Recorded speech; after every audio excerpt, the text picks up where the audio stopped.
Welcome, fight fans, to the Fighters Voice Kick-Ass Podcast. Your Fight Talk Authority. Not to mention the most entertaining and talked about podcast with your kick-ass host, Richard Ortiz. You mad? Come at me, bro.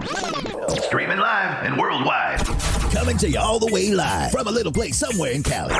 The Fighters Voice Kick-Ass Podcast. Good evening, ladies and gentlemen. I'm your host, Richard Ortiz, of the new launching of the Fighters Voice Kick-Ass Podcast, the People's Platform, the People's Podcast, Episode 1, ladies and gentlemen.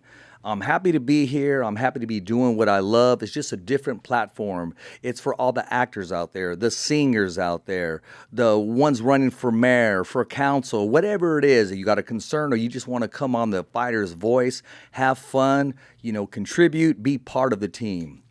Ladies and gentlemen, I want to introduce Madera's own, Fresno State's freshman who just lit fire every time he was up to bat. Took care of business when he played third base. Ladies and gentlemen, from Madera, California, MURF GRAY. Welcome to the Fighter's Voice, my man. How's it going? Kick-Ass Podcast. Thanks for having me. Brother, did you know you are the first one on Episode 1 as we relaunch the Kick-Ass Podcast? Oh, yeah, that's great. Are you feeling good about that? Feeling great about that, man. First one. You know, man, I got to say this about your family, man. The MURF, your family, the Gray family, man, they run deep, man. I mean, I let them know that you were going to be on the show, and they send me everybody in the family. Make sure you tag them. I mean, you guys run deep. Oh, yeah. Strong bond, man. We like to be with each other. We like to support each other, so. And there you are. So talk to us about you growing up, young athlete. I know you played a lot of different sports and baseball at a young age. When did you start playing baseball? When were you introduced to baseball? Because I got a story to tell, too. Yeah. I want to say I started picking up baseball when I was about 4 years old. I always wanted to play with my older brothers, and they were always playing outside in the backyard. And, it really challenged me. Like, as a young kid, I just had to play with them, and I think that's what made me, like, how I am today. I like that, that fighting, that drive, that extra work, so. Your dad, he was always there at the park with your brothers and you, hitting ground balls and pop flies and batting practice. I mean, ever since Little League. When did you know for sure, because you played other sports, when did you know for sure that baseball was going to be your sport? I think I was about 6 years old, and I started playing on my brother's travel team. They were like, I think 8 or 9, and I started getting the hang of it, and I started doing good, and I was like, yeah, this might be my thing right here. When did you know? I mean, because you can see the smile in your parents being proud, but when did you know there was just a little extra smile by your pops and your mom? I think when I was like 9 or 10, just like pitching a lot. I pitched a lot of games during travel, and just to see the smile on their faces, like when I did good, it always like motivated me to do better and want to do more. You come a long way. You played travel for Madera. You played Little League, and here you are today. When you were playing Little League, when you were playing travel, did you expect to be where you're at today? I always expected I wanted to do something like really good. I wanted to play at the highest level and keep competing. So I always knew this was part of the goal. I just had to go out and grind and complete that goal. And growing up, man, let's give a shout out to your Little League coach, man. Do you often think about him, or does it come to your mind? I know you're growing. And, he still thinks about you. He spoke highly of you, and as well as a lot of followers here in Madera. Yeah. I think about him highly, man. I think about him all the time. I think about all my coaches, friends, past players I played with. It just runs through my mind constantly. I'll give a shout out, your coach, Bo Bertoncini. I coached 1 year with him. He asked me to coach 1 year with him, help out. And I think it was, maybe you were 11 the time that I came in. And I always knew you were special, and a lot of other coaches did, and your dad did as well. I'll tell you a story real quick. I remember your dad stopped by to see Bo. So you were picked on his team before you were of the age to play, but he had your older brothers on the team. Yeah. And I remember your dad, he used some term like this, and he goes, I want you to go see those other kids play, man. And your dad kept it real, and he goes, I'm not too worried about them. He goes, they're over there hitting grounders and shit. And so forth, that he kept it real because to him, if you hit it on the ground, a grounder, it wasn't what he expected. And I'm just keeping it 100, man. And I remember you were just kind of tagging along, and you kind of had, I think, your brother's cleats. They fit you a little big, but you were there right behind them. Mm-hmm. Yeah, I was just always there. I wanted to, compete with him, just like seeing him do the things he did. I was like, you know what, let me wear his jersey. Let me wear his pants. Let me wear his cleats. Anything to give me that little extra, get back, get better. When did you start pulling away? And when did they start just supporting you? I mean, 100%. I know they did it off the gate, but when did they tell you, hey, Murph, I mean, hey, brother, you're special? Around sixth grade, they're like, you're going to do big things. You got to, stay on track, get good grades, and keep grinding. You can't just let this little bit of success, mean everything to you. There's more to the picture. I remember Coach Bo, he made you into a catcher. How did that feel when you were behind the plate? I actually liked it. I enjoyed it. I had a decent arm so I could throw people out. I was all right at blocking. I wasn't too great. I didn't like to block too much. We had some guys throwing pretty hard. I was like 9 or 10 years old, so... But I enjoyed being back there. It was fun. Let's reminisce a little bit, and then we'll move on. What are some of the players that you remember playing, and what were some of your the funnest games in Little League that you recall? The funnest games in Little League were probably the championship games and the city championship. I got to play in 2 of those and 2 city championships. We won, I think, 2 championships, 1 city championship. I remember one particular game, Coach Bo got thrown out of the game. And I'll tell you a quick story. And I was talking to his son, I believe it was Caleb. And I said, one day I'm going to coach third base. And Caleb goes, no, that's not going to happen, man. He was not with my dad there or nothing. And I was in the dugout. And your dad was at first base. So there was no time for your dad to transition. Coach Bo got thrown out. And he said, hey, man, Richard, get over there. Yeah. Because I just had to get in there. So the way it happened probably wasn't my plan. But I knew I would one day coach third base, man. And that was the day. And I remember some of your teammates there. I remember when you would get a base hit or a home run, you guys would do some kind of dance at home and at home plate or in the dugout, having fun, eating seeds and doing stuff like that. Do you miss that at all? Oh, yeah, I miss that a ton. It's nothing like being a kid and playing baseball. You have no worries. There's nothing on your mind. You're just going out there to play. And how are the dugouts different at the different levels? I'm just asking. I mean, now you guys are still big kids out there goofing around and having fun. We goof around a lot more than people think. I want to say, it's just like keeping the game simple, keeping it alive. If you get too locked in, you forget about the other factors of, having fun with the game.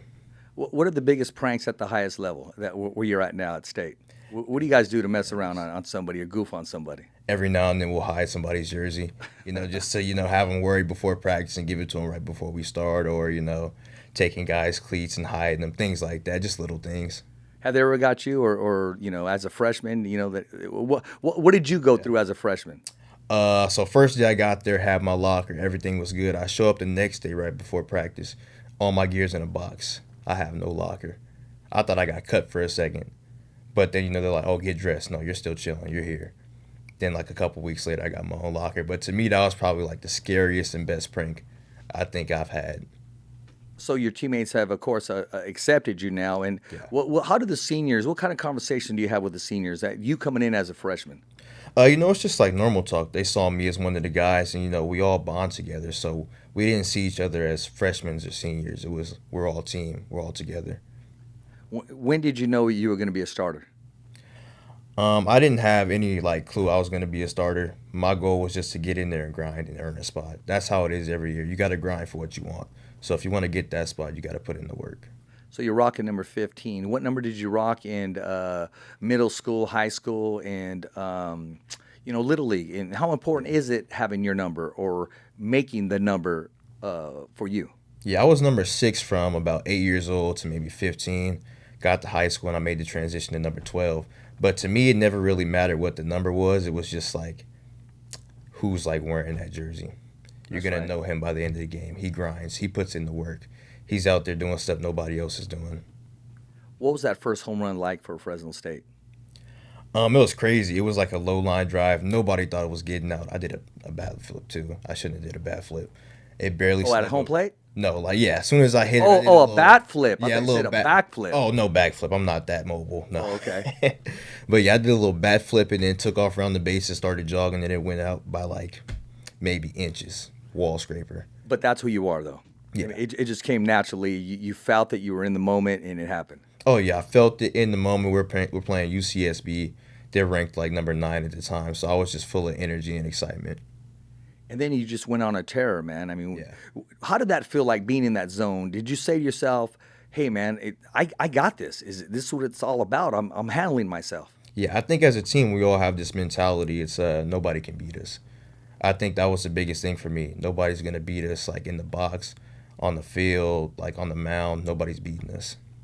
How humbling is it when you're on a plateau on the baseball field and then you come home and Mama Gray is there and she still has you clean up after yourself and hey, whatever she says goes in that household. Oh, I need that. It's like a calming back down to reality. I still got to wash my own dishes, wash my own clothes, do all the little things right, to make her happy. And not only make her happy, but like as an adult, that's what I'm growing up into. A lot of things are going to be done like on my own.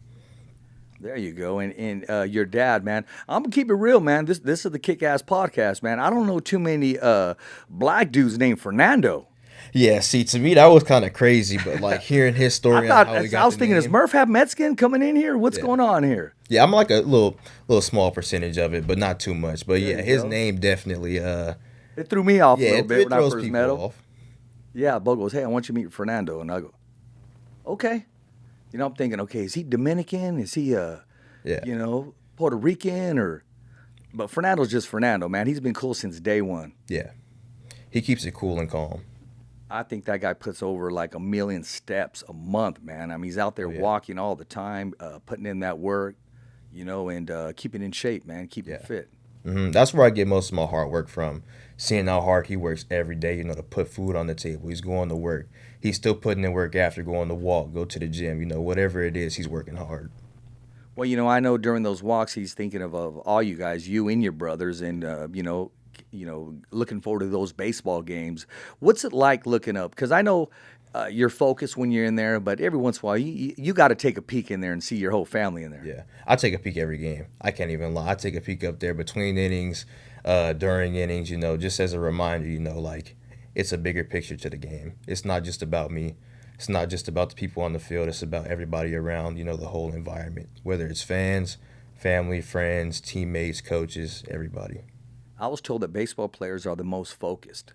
And I'll tell you a quick story. Because even boxers, when they're in the ring, they'll sit down and they can hear the commentating. They'll turn around and commentate back. They'll say, because if they say his left hand's low, he'll say, no, it's not. And they're in a fight. You got some guy swinging at you. I'll tell you a story. Nomar Garcia Parra came to Fresno. That's when the Grizzlies were the franchise. Yeah. Well, he came to I believe it was the 5150s. I'm not too sure what it was. It's a AAA team for the Dodgers because he was rehabbing his shoulder. So I'm looking right at him just like you, and he's in the net. And I go, hey, and I told him, I said, hey, it's like looking in the mirror, huh? And he wouldn't budge. He wouldn't look at me. He wouldn't acknowledge me. And I was thinking, man, is this guy a jerk or what? And I walked away, and it wasn't until I realized he's working. Yeah. He's at work right now. Even though he's in the batter's box swinging, he's at work. So when you see those baseball players and they don't blink or they don't acknowledge, they're working. They're focused. Yeah. They're thinking. They're in that zone. Are you in that zone as well, when not only when you take the field, but the preparation? I guess I should rephrase this. When does that zone start? Preparation for the game, during the game, after, and when do you turn it off?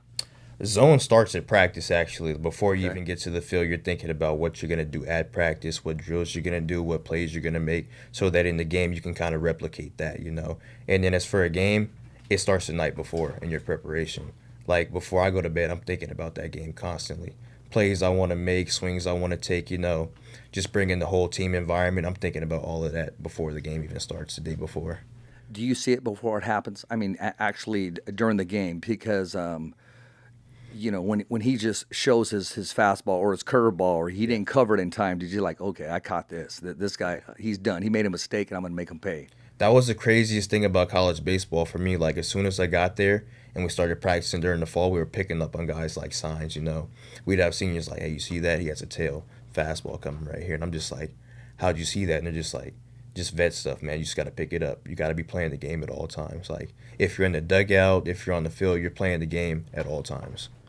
Baseball is a beautiful sport, man. Yeah. It is. And a lot of people that say, hey, it's boring, I can't get into it, they really they don't understand it, and they haven't given it a full try. Mm-hmm. There's nothing like being there and understanding it. It's so complex because I would ask my friend, I would always pick his brain, Coach Bo. Yeah. And I would say, well, when do you go home on this play? When do you, because it all depends. How many outs are there? What's the score? Do we need outs, or are we trying to prevent runs? Or is it okay? Are we trying to go ahead, let that run score? We need outs right now. Yeah. And a lot of people don't understand it. They just think, okay, we need outs no matter what. Well, we got to prevent that run coming in. Sometimes we got to eat it. Yeah. And sometimes a lot of people don't understand. Why did he walk him? What does it mean, load the bases? They don't understand that stuff. So what do you say to the new fan that wants to pick up baseball, that says maybe, I really can't get into it? What advice would you give to them to understand and love America's favorite pastime? I would just say pay attention to detail and always break the game down. You're thinking about the broader picture. You're thinking about, 9-inning game. No, it's inning by inning, run by run. You got to think about all aspects of the game itself.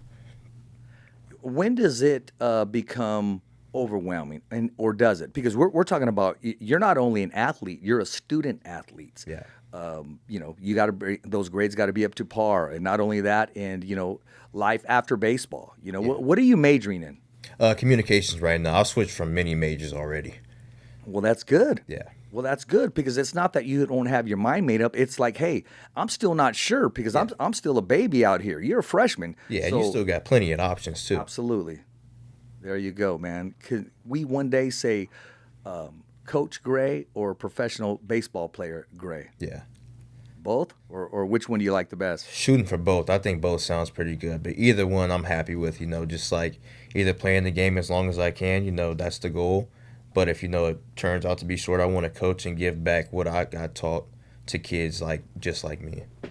I know you're very young, and your mom's probably going to say, don't ask them that question. But when your time does come and you have a little MURF, are you going to introduce him to the sport, or are you just going to let him pick up what he likes to pick up? Notice the way I said he or she. Yeah. I kind of want to introduce them to the sport, but it's kind of whatever they pick up. Like my youngest brother, Ryan, he plays basketball because he hates baseball. Being around the field so much and, just trying to teach him baseball, he said, no, I don't want to play it. So it all depends. Whatever they pick up, I'm happy to help them with, and help them get better. How many brothers and sisters do you have, or is it just all brothers? All brothers. I got 2 older sisters and 2 older brothers and 2 younger brothers, and then a girl dog. Okay, what's your dog's name? Ruby. That's my little sister right there. Oh, there you go. You're an animal lover? Yeah. Oh, so am I, man. I love animals, man. They make more sense than us humans, man. They got more heart than us humans too, man, and more patience and understanding. Way more fight too. Absolutely. Yeah, absolutely, man. And shout out to my dog, Royce, he had to give it one eye, but he's still here with us today, and he's doing great. He's an outside dog, Murph. Yeah. Check this out. He's an outside dog, but he needed to stay inside for a week. It's been a week and a half, man. I just can't let him go outside just yet, man. That's my baby right there, my Roycey boo. Got to take care of him. Oh, yeah. And Richie, he named him, and Richie was really close to Royce. And, man, so, he's my baby. Yeah. That's right. Who's your baby? Not exactly female. What is it that you love besides baseball? Or is baseball your whole life? Baseball's my passion, I just grew up playing that so much. It's taken up so much of my time that I just can't, give it up too fast. It's just, consumed me to a point where I was at the field 7 days a week. I'm practicing 7 days a week. I'm doing something baseball-related 7 days a week.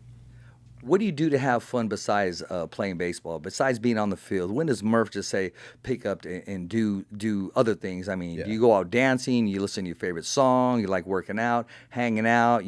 Getting fit? Putting the gear on with the drip? What makes you smile besides baseball? Every now and then I'll step out and put a couple fits on, go to the mall or something, buy something new, or I'll just go with some friends, play some blackjack or some cards or something. Play the video game, whatever it is to bond with my teammates. Describe your fit, man, from the kicks all the way up to the hat. Right now, so on my feet, I got the Mocha ones. Okay. Then I got these brown little shorts I picked up from Finish Line. That's right. Barry Bonds t-shirt with the black San Francisco Giants hat.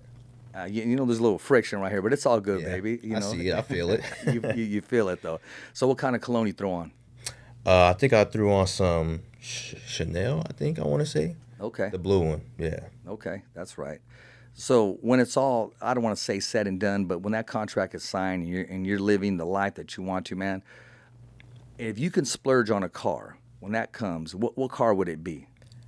Probably say a Trackhawk. I've been looking at those things forever. Yeah, it's just like a bigger car. You know, I've been in like smaller cars. I really don't like them too much. I think a Trackhawk is just like that perfect medium. You know, it's a bigger car. SUV could fit the family in if it's that time. You know, whenever it comes, could put the gear in the back. That's right. So you're thinking of others. You're not being selfish. You're not a one man's car. You're thinking of other people. Oh yeah. I got to ask you this, man, and because it's usually I'll say you take after your mom or your dad, but you got a great upbringing. I mean, a very great upbringing. Professional fighter, Olympian Richard Torres Jr. And a lot of people says, man, the kid's so nice. He's so pleasant. And I said, by knowing his mom and dad, I said he has a great upbringing. Yeah. So who do you lean to when you needed that talk? When you're just like, man, it's a tough day, mom, or hey, pops, do you got a minute?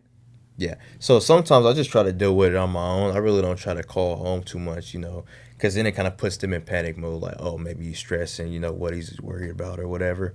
So I try to take care of him myself, but I'll probably lean towards both of them and my brothers for sure. Okay. Yeah. What does Big Brother say? It's all good, you got this? Or oh, yeah, it's all good. Or do they ever say, hey, does mom know? Don't tell mom. Or does dad know?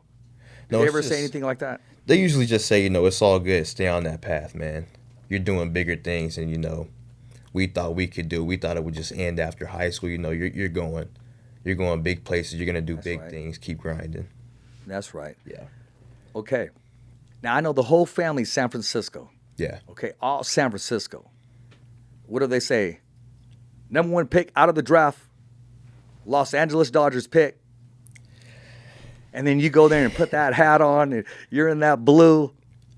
I don't want to put the pressure on you, man. It could be a Pittsburgh Pirate hat or Atlanta Braves hat. Your family's going to embrace. Oh, they're going to embrace it. They're going to for sure be happy, but I know my I see you take a deep breath right now. There, you're like, oh, man. But whoever it is, maybe it's the Yankees, Yeah. Yankees would be cool, too. Oh, that would be cool, man. I've never been to New York. That's on my bucket list. Have you ever been to New York? Never. What's on your bucket list, man? What are things you want to do or just try?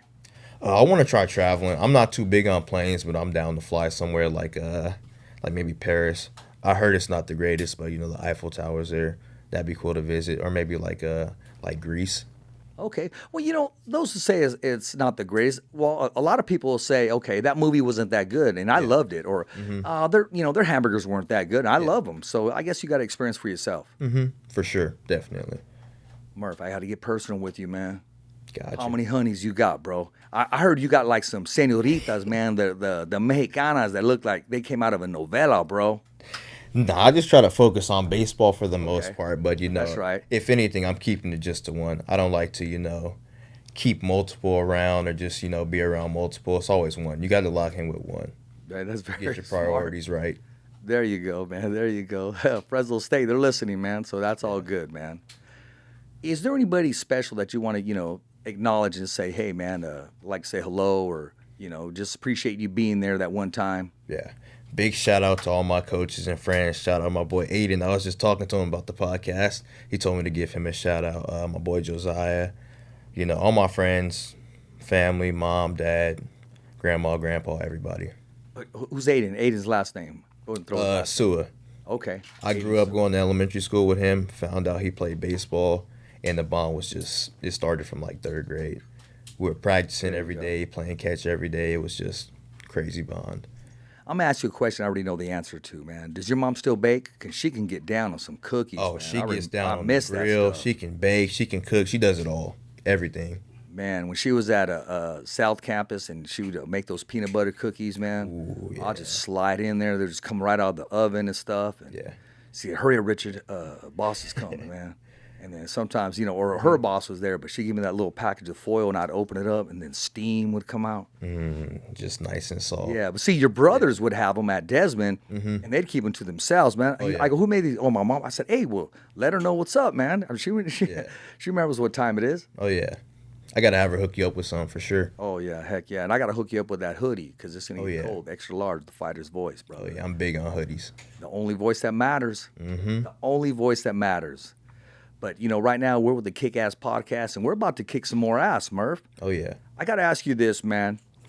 Without you even thinking about it, man, who's your favorite fighter, and who's your favorite fighter that you would like to meet if your paths do cross?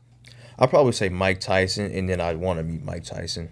Just because of, his grit. I watched some videos of him talking about his fights, He would step in the ring coming to kill. He was there to like end you. He was there to win. That's all that mattered to him. And I think that's the biggest part, like to any sport. If you're not coming to win, what are you here for? Yeah, he really had no plan B. Yeah, there was no plan B. It's always just plan A, win. I agree with you there. I got to ask you about transitioning. As we transition in life, and you transition from number, what was it like going to third base? Because that's a hot spot. It's just reaction time there. There's really no time to think because you got some BBs coming at you. Oh yeah, transitioning. I played shortstop like all throughout Little League, middle school, high school, and it was pretty easy because you had a lot more reaction time. You had a lot more thought to what you're doing. Third base is like as soon as that ball's hit, you better be ready to make a play. And to me, it's more like thinking ahead. You got to be knowing what you want to do. So, ball hits me to my left, runner on first, turn into double play. Ball hit down the line to the right, I got to dive, get up. If we're playing on turf, use the turf, one hop it there. Ball right at me, I got time. Right. This guy's not slow or not fast. Take my time, good throw over there to his chest, get the out. Hey, that's baseball all day long. Oh, yeah, you got to be thinking ahead. You've had a lot of coaches in your past, and you continue to have coaches in your path. What stands out, or did anything really lock in, even if it's something basic? Did any coach ever tell you anything that you just reflect on and say, man, at the time I didn't understand, but man, now I do, and that was deep? Yeah, Derek Kuhn, he coaches at Liberty. He's the head coach out there. He always told me, just a kid from Madera. And that just kind of stuck with me because, like, really thinking about it, any situation I get into, I'm just a kid from Madera. Grinded out, made my way. Had plenty of people helping me, like teammates, friends, family. But you're just a kid from Madera. Breathe, relax, everything's fine. There you go, man. You got to relax. Hey, man, what do you think? But did you hear Drake when he dissed Eminem? And did you hear Eminem just kill him in 2 bars? Yeah, I did hear that. I thought that was crazy. Why would you do that? Why would you go after Eminem? That's like a mediocre baseball player saying on the mound trying to pitch to someone's just hitting bombs all day. That's like a little leaguer talking smack to Murph and saying, you know what, you can't hit my curveball. Yeah. And then he leaves it up there just hanging. 350. Why would he do that? I mean, why would Drake do that? I feel like that's just like a dominance thing. He was trying to assert some dominance for sure, but Eminem, he came with vengeance. He came to kill. He came to win. Bro, he killed him. There's a certain commentator. He has a lot of hats. Ray Flores. Actually, shout out to Ray Flores. It's his birthday today. Happy birthday, Ray. I call him Ray Flores. I call him the Eminem of boxing. Yeah. Because he hits all his syllables. He just has that. When it comes out, you just know it. It just sounds a little different. Everything just comes out just fine. Just boom. I've never heard him stutter or juggle or, he's always able to assert himself no matter what the situation is. And Eminem, I mean, his vocabulary just comes out a little different. Oh, yeah. He has a way different vocabulary than like any rapper in today's game. So when you're working out, man, in some pregame or something or just hanging out, man, what do you listen to? What do you put on? A lot of Larry June. That's my pregame right now. Okay. I've been on a lot of Larry June. I'll play some SZA too. Okay. I'll play Snooze by SZA. That's one of my favorite songs. And some Lil Baby, some Future, some Travis Scott. Anything to get me going. And then like the Larry June and SZA and like R&B just to relax before a game. You know why I'm laughing? Because when they watch this show, they're gonna say, "Richie, damn well you don't know who the hell he's talking about." So I'm gonna have to look them up and listen to some of the. Oh yeah, they're like some newer rappers and R&B singers, in today's game. That's right. So what do you do to relax? What do you listen to relax, or what do you do to relax? Listen to R&B, and I like to lay down, just stare at my ceiling, just chill out, or watch some TV, or just kick it with friends, just to cool out, stay mellow. I remember those days, just staring at the ceiling. Yeah. It's cool. It's relaxing because you can kind of. Your ceiling, depending on what it is, you can see like, oh, that looks like that, or that looks like that, and then you just give it some thought and just relax, man. Yeah. That's your place. Especially with like the music going to it, just allows you to zone out and just think about everything outside of, just life itself, things you can do once you get older, things you did when you were younger, things you want to do soon. Do you ever watch the TV with the volume down and just listen to music? Yeah.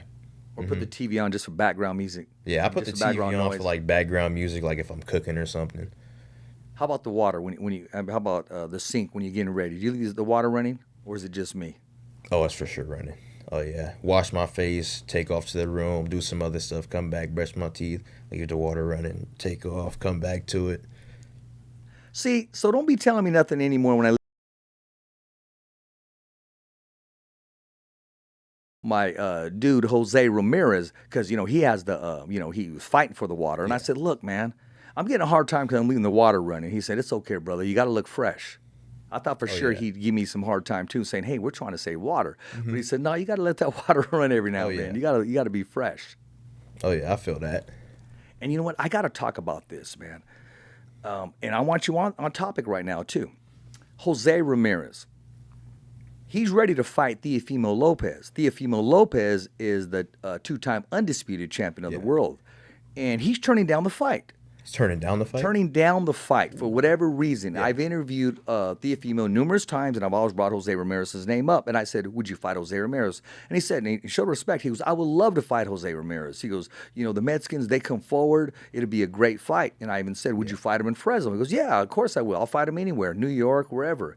And now the contract's there. They're getting ready to. It's in front of them. Yeah. His dad's for it, and Teofimo, for whatever reason, is turning it down.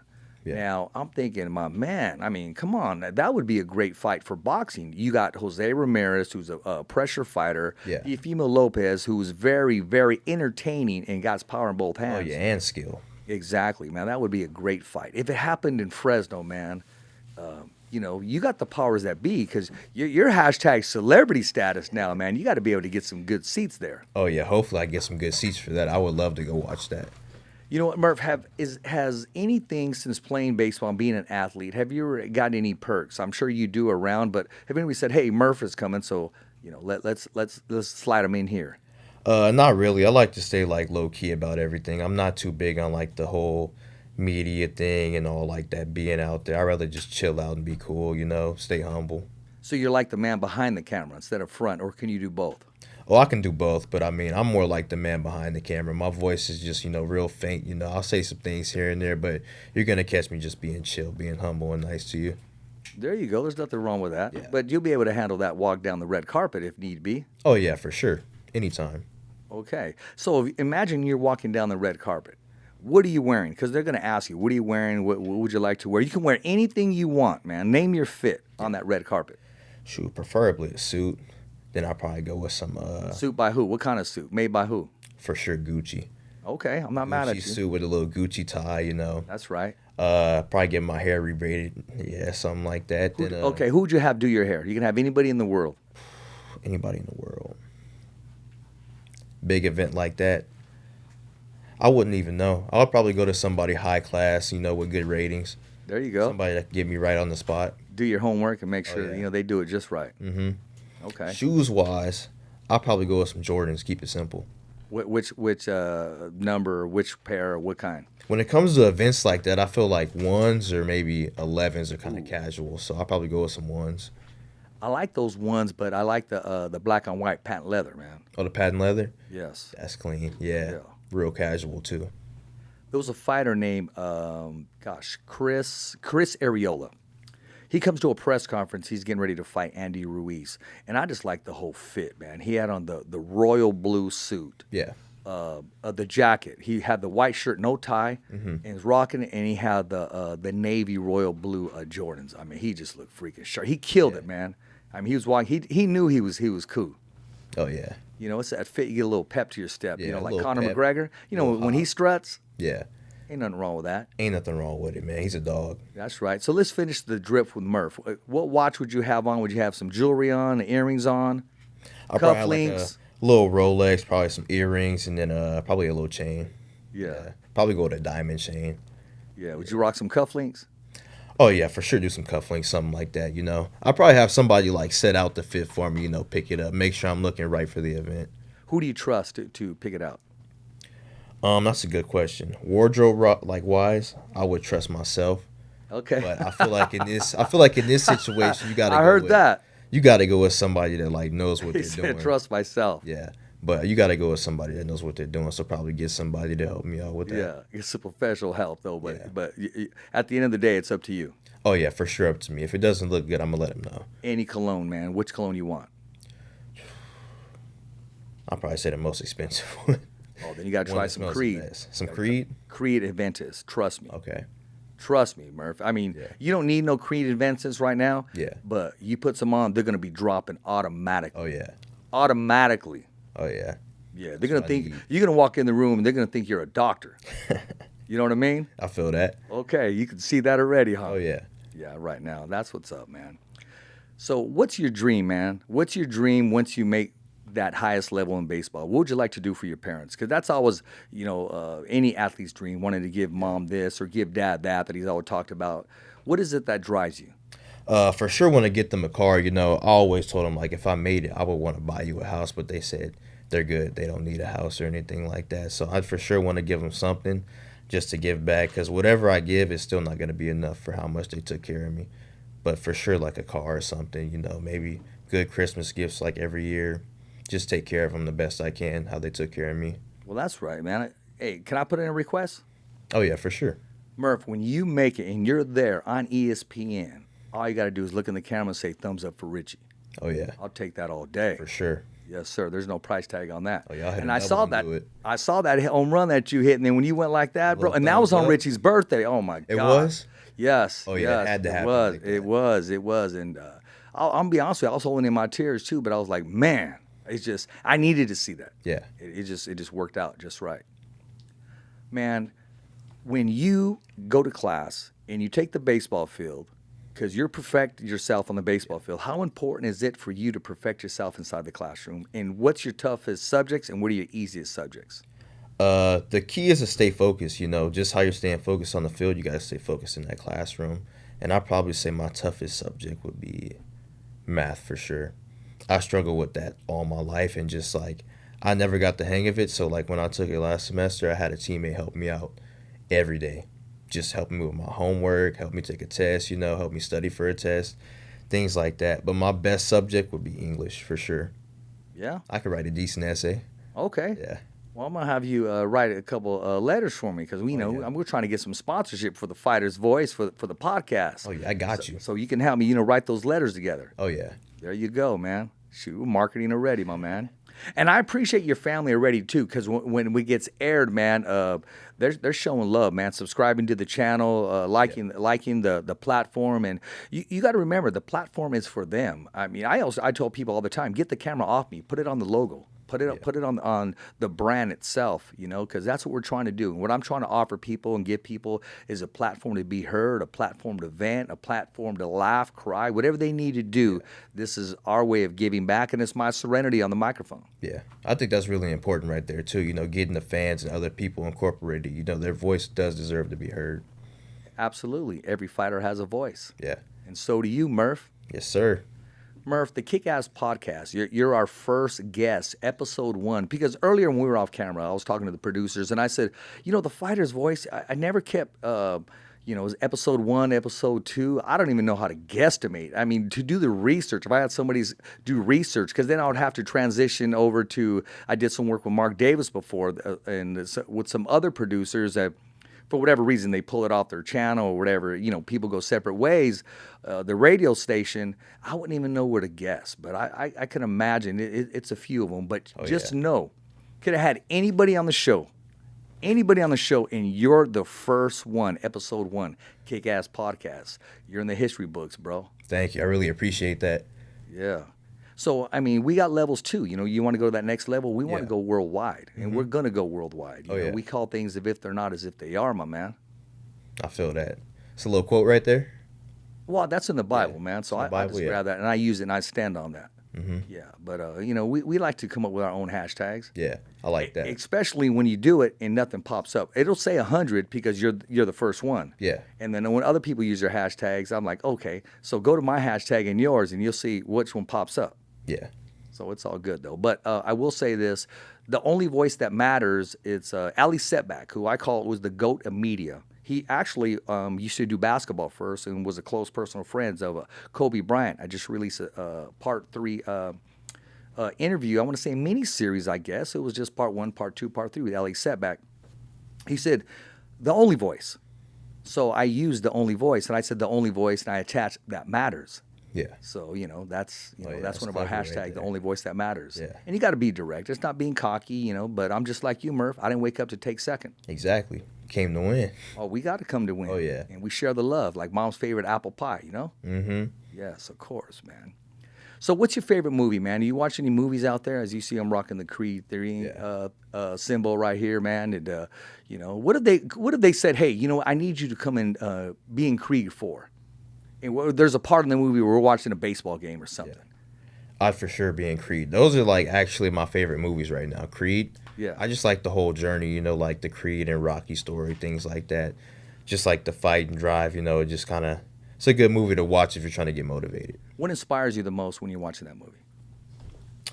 Just like where he came from, his story. I'd say like, kind of gives me that thought like, anybody can do it at any time. Sylvester Stallone said it numerous times in interviews. If he can do it all over again, he would rewrite and not have, Apollo Creed killed off in the movie because it could have went its own chapter. I mean, he would have been a big part in the Creed series as well. Yeah. I feel like it was a good thing for that to happen, though, because then it set off a chain for, his son to get born and then be one of the greatest fighters, in the movie scene. Yeah. There's already going to be a Creed 4. We had a guest, and I'm not going to say his name, put him on the spot, but he did say, yeah, I signed a contract for Creed 3 and 4. So there is a 4 coming out. Yeah. Yeah. That's what we need. Yeah, he'll watch and say, Richard, be careful. Don't say it just yet. Yeah. But, yeah, we have some guests in some nice places, and I'm grateful, too, just as you are. And it's good to be humble, and at the same time, it's good to be, this is the correct word, appreciated at times. Oh, yeah. Shout out to Sean Porter. We went to Las Vegas, and I gave him a Fighter's Voice T-shirt, and he put me on the spot. He said, "Hey, you're on the podcast." So I'm glad I changed my pick at the very I don't want to say last moment, but I saw something in the Terrence Crawford, Bud Crawford, Terrence Crawford, and Errol Spence fight. At first, I was going with Errol Spence, but I saw something in Bud, and I saw something in Errol, something that I wasn't too sure of. So I changed my pick at the last minute. I said I got Bud Crawford 11th round TKO. It ended the 9th, but at least I went with that pick. Yeah. It's like lately I've been doing that, Murph. Actually, Teofimo Lopez was fighting Josh Taylor. I had Josh Taylor by possibly stoppage or just dominating. Yeah. It was maybe minutes away. I changed my pick. I said, no, I got Teofimo winning by knockout is what I said. He didn't win by knockout, but it was pretty close, though. Yeah. So I had went on the show on record and said I got Josh Taylor. So what I did is I texted Lee Samuels from Top Rank Boxing, Hall of Famer, and I said, I'm changing my pick. He said, you are really? He said, good man. And when I told him, because that I let him know, and I let him know, hey, I want it on record that I'm changing my pick because I'm going to get eaten up. Hey, now you're saying this, now you're saying that. So when you got a Hall of Famer to co-sign for you, man, it means a lot. It means a whole lot. So what are the most important conversations that you had besides mom and dad and coaches? Have you, as far as like celebrity-wise or somebody that you see on the big screen or somebody of, it could be even a principal of very importance. What impact have they made on your life? Just like a huge impact on, keeping me level-headed, not letting my head get too big, because with the success that I'm getting now, it's easy for me to think, I've done a lot, but a lot hasn't been done. There's still a lot more to get through. Murph, let's be honest, man. Do people treat you different?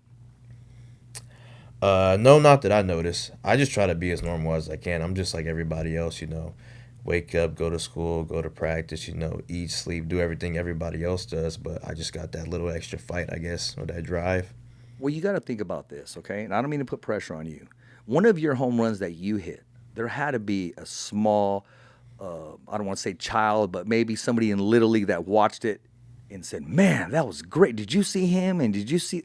So whether you know it or not, there's always somebody looking, and you're always motivating somebody, as if to say, years back, you were that person that watched somebody hit a home run, and now you're that spotlight. You're that person that's going to drive them and give them that thought process. Yeah. How does that make you feel? Makes me feel great. I actually worked a couple kids camp this summer, and just seeing the kids come back and come tell me like, Murph, that was you that hit that home run?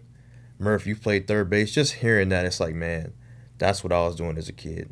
I was asking so many questions. I was like, man, was that you? You hit that home run. You did this. You did that. Just hearing that just brings joy to me.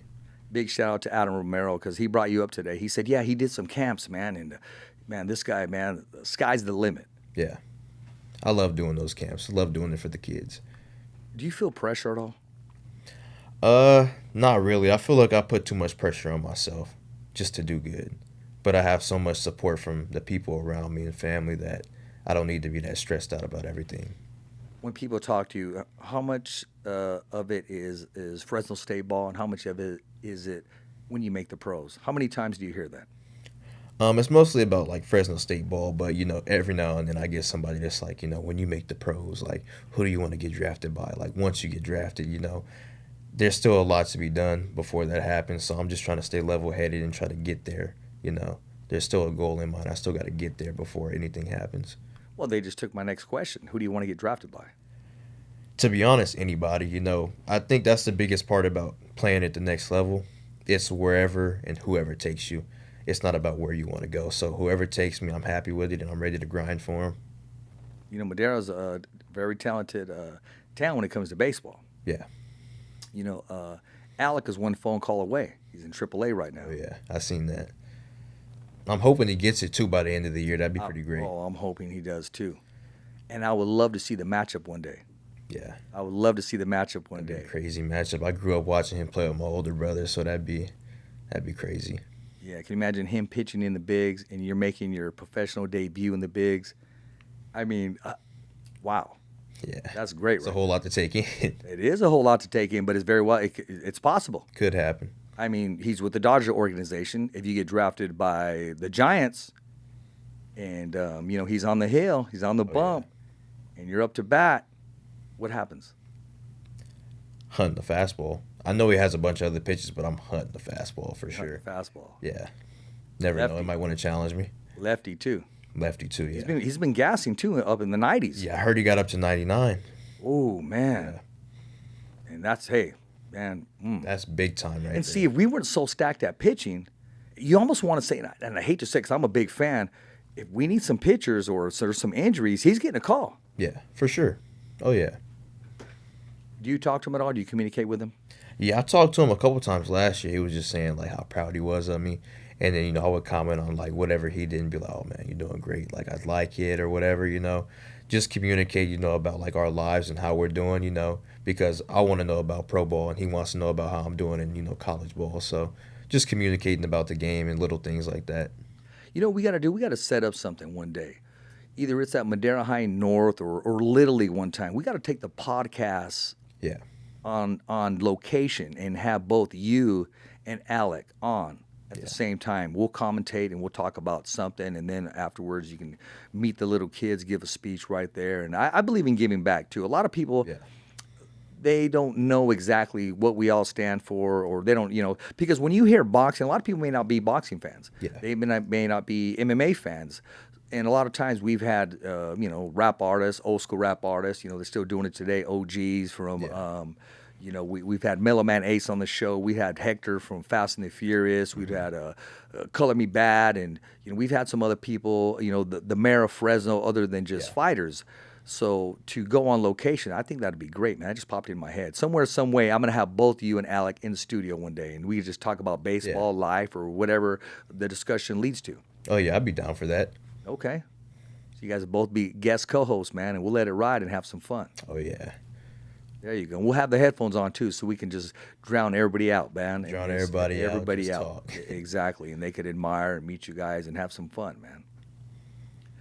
How do you want to be remembered? I know that's a deep question right now at a young age, but, you probably haven't really stepped in that thought process yet, or maybe it's on the ceiling. You'll be thinking about it on the ceiling tonight. Say, man, Rich dropped a bomb on me and said, man, how do I want to be remembered? Yeah. You may not have the answer now, or your answer may change, like your majors have changed, but I'll just go ahead and ask you this.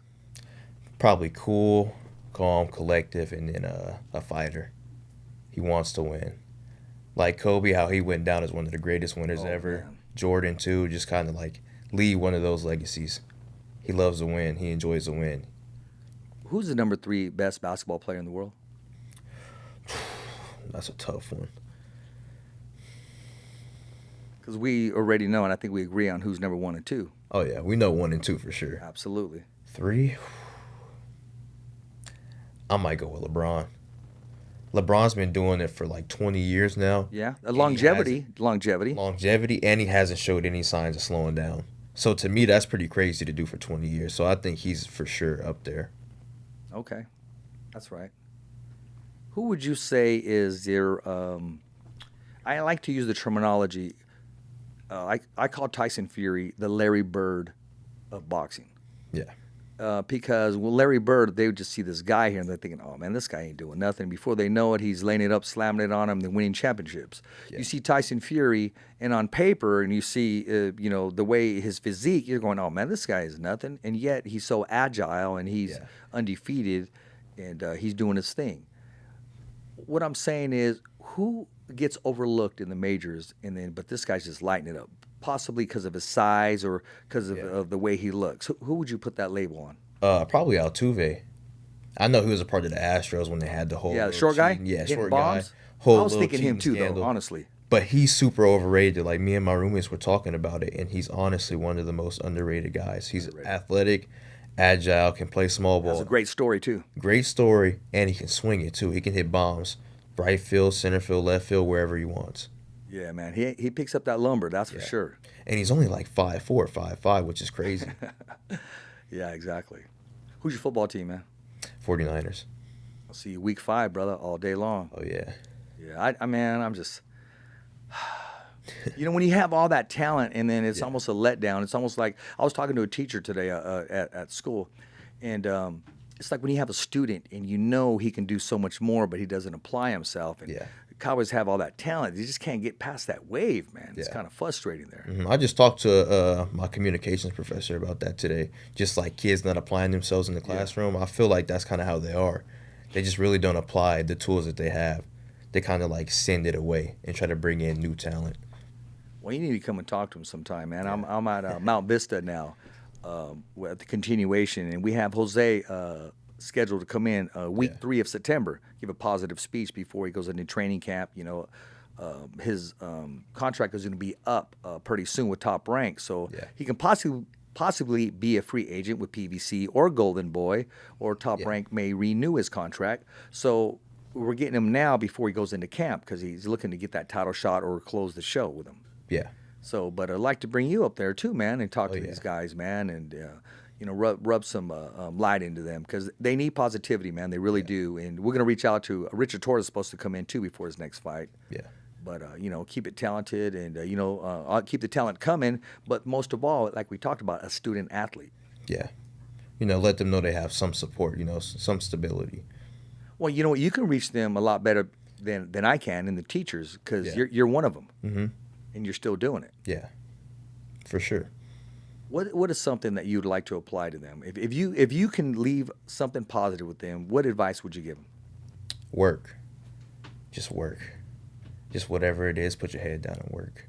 You can get through it. Anything's possible, Some days, like, I think last week we started taking ground balls for the first time. Yeah. We're about 10 minutes in, and I'm just breathing heavy, tired, want to give up, but you just have to work. Just grind through it.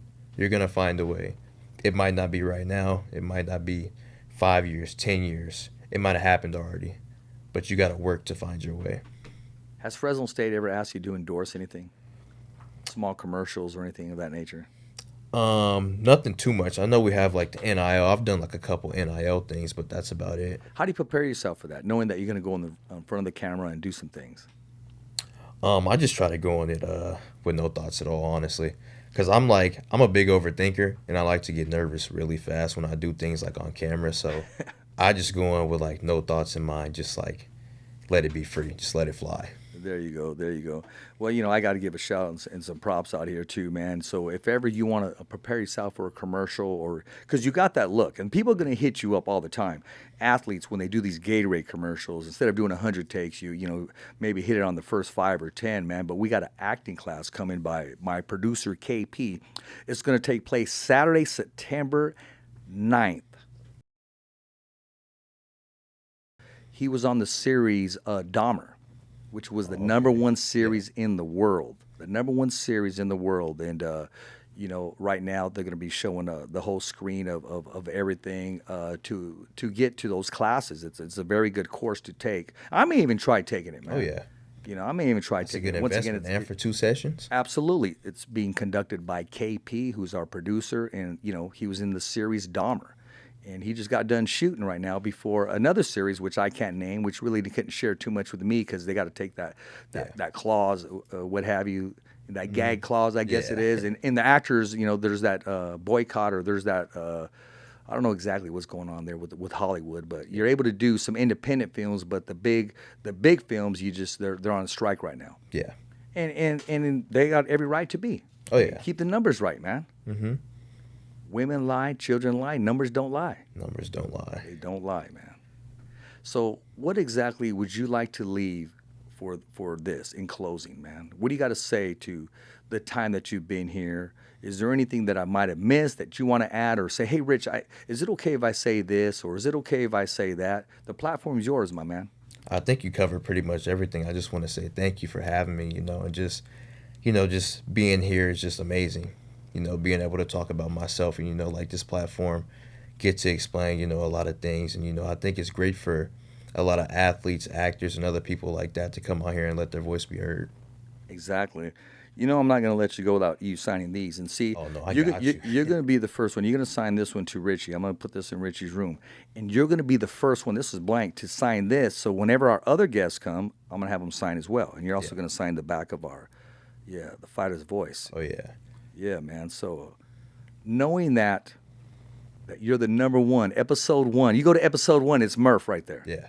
It's going to be MURF.